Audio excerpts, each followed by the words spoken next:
Hello everyone. Uttarakhand पहला ऐसा state बन चुका है जहां पर यूनिफॉर्म सिविल कोड लागू हो चुका है। इससे पहले ये गोवा में लागू हो चुका था, लेकिन स्वतंत्र भारत के बाद उत्तराखंड पहला ऐसा राज्य है जहां पर यूसीसी लागू हो चुका है। तो ये यूसीसी क्या है? Uniform civil code. Indian constitution के आर्टिकल 44 में बता रखा है समान नागरिक संहिता, यानी कि सभी नागरिकों को समान समझा जाएगा। ये जो बिल है ये काफ़ी लंबे टाइम से प्रोसेस में है।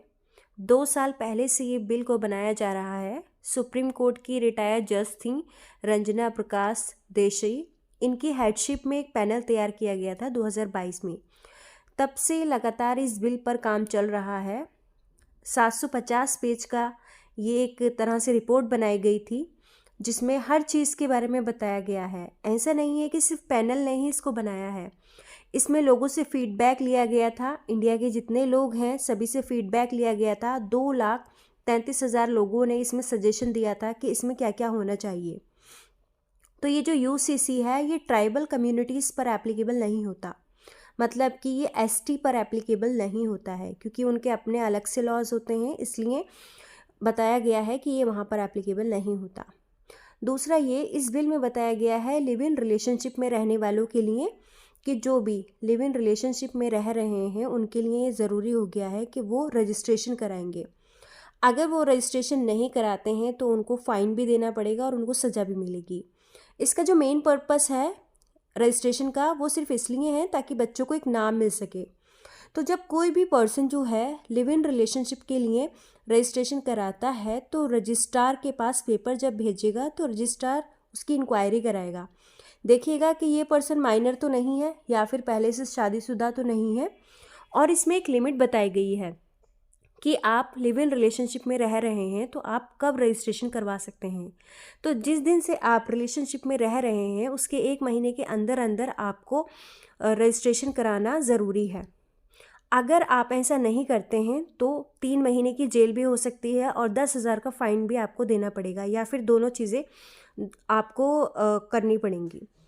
अगर आप रजिस्ट्रेशन को अगर आप रिलेशनशिप को ख़त्म कर रहे हैं, जो रजिस्ट्रेशन आपका हुआ है, तो इसकी इन्फॉर्मेशन भी आपको रजिस्ट्रार को देनी होगी।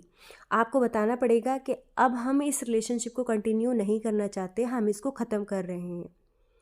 जो लोग 18 से 21 साल के बीच हैं, अगर वो लिव इन रिलेशनशिप में रहते हैं तो पहले उनको अपने पेरेंट्स की परमिशन लेनी होगी। अगर वो पेरेंट्स की परमिशन नहीं लेते हैं तो उनका रजिस्ट्रेशन नहीं हो सकता।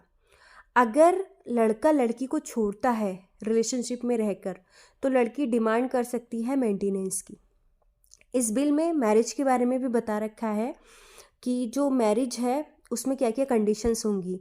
तो जैसे पहले हम हिंदू मैरिज एक्ट पढ़ते थे, हिंदू लॉ पढ़ते थे, उसमें पॉलीगैमी था, सेम ऐसे ही ये सभी धर्मों पर एप्लीकेबल होता है कि शादी जब होगी तब वो इंसान जो है जिससे शादी हो रही है वो पहले से शादीशुदा नहीं होना चाहिए, उसकी बीवी या फिर हस्बैंड नहीं होना चाहिए, और बाकी सारी कंडीशन जो हिंदू मैरिज एक्ट में थी सेम वही है। इसके साथ साथ डिग्री ऑफ प्रोहिबिटेड रिलेशनशिप को भी इसमें बताया गया है कि ये सभी धर्मों पर एप्लीकेबल होगा। पहले सिर्फ हिंदूज़ पर एप्लीकेबल होता था, लेकिन अब मुस्लिम्स पर भी एप्लीकेबल होगा। जो लोग आपस में एंसेस्टर होते थे वो एक दूसरे से शादी नहीं कर सकते, लेकिन इसका साथ में एक एक्सेप्शन भी लगाया गया है कि अगर कस्टम्स हमें अलाउ करती हैं तो कर सकते हैं। जैसे कि मुस्लिम लॉ में होता है, उनके कस्टम्स में ऐसा चलता आता है कि कज़िन्स में शादी हो जाती है तो अगर वो कस्टम्स को प्रूव कर देते हैं कि हमारे यहाँ कस्टम्स में ऐसा होता है तो शादी हो सकती है। और मैरिज की जो एज है सेम वही है, लड़की की 18 साल और लड़के की 21 साल। और एक चीज़ इसमें और बताई है, जो अधर्मज बच्चे होते थे, जैसे हमने सेक्शन 16 पढ़ा था हिंदू मैरिज एक्ट का, कि जो अधर्मज बच्चे होते हैं उनको भी धर्मज ही माना जाता है, मतलब कि हस्बैंड और वाइफ की प्रॉपर्टी में उनको राइट मिलता है, लेकिन जो एंसेस्टर प्रॉपर्टी होती थी उसमें उनको पूरा राइट नहीं मिलता था। लेकिन अब उस चीज़ को ख़त्म कर दिया गया है, अब बच्चों को पूरा राइट मिलेगा और उन्हें धर्मज माना जाएगा, क्योंकि इसमें बच्चों की कोई गलती नहीं होती। पेरेंट्स जो भी कर रहे हैं उसकी सज़ा बच्चे को नहीं मिलेगी, तो बच्चे को धर्मज माना जाएगा और बच्चे को नाजायज़ नहीं बोला जाएगा। और मुस्लिम्स में जो इद्दत पीरियड होता था, हलाला होता था, इन सबको क्रिमिनलाइज कर दिया गया है। और इनहेरिटेंस का जो राइट था उसको अब सेम कर दिया गया है, मतलब वाइफ हो, हस्बैंड हो, लड़का हो, लड़की हो, सभी को प्रॉपर्टी में बराबर का राइट मिलेगा। ऐसा नहीं है कि लड़की को कम मिलेगा या लड़के को ज़्यादा मिलेगा। और इसके साथ साथ इसमें एक चीज़ ज़रूरी ये बता रखी है कि सभी मैरिज का रजिस्ट्रेशन होना ज़रूरी होता है। मतलब अगर आपने आज शादी की है तो 2 महीने के अंदर अंदर ही आपको रजिस्ट्रेशन कराना होगा। अगर आप नहीं कराते हैं रजिस्ट्रेशन, या फिर अगर आप ऐसा करते हैं आपने शादी नहीं की लेकिन आपने शादी रजिस्टर्ड करवा ली है, तो आपको 3 महीने की सज़ा होगी और 25,000 का जुर्माना आपको जमा करना पड़ेगा। अगर आप 2 महीने के अंदर अंदर रजिस्ट्रेशन नहीं कराते, आपकी शादी बिल्कुल ठीक है, तो वहाँ पर आपको 10,000 रुपये का जुर्माना देना पड़ेगा। तो ये सब जितनी बातें मैंने आपको बताई हैं, मेन सिर्फ यही है यूसीसी बिल में। Thank you so much.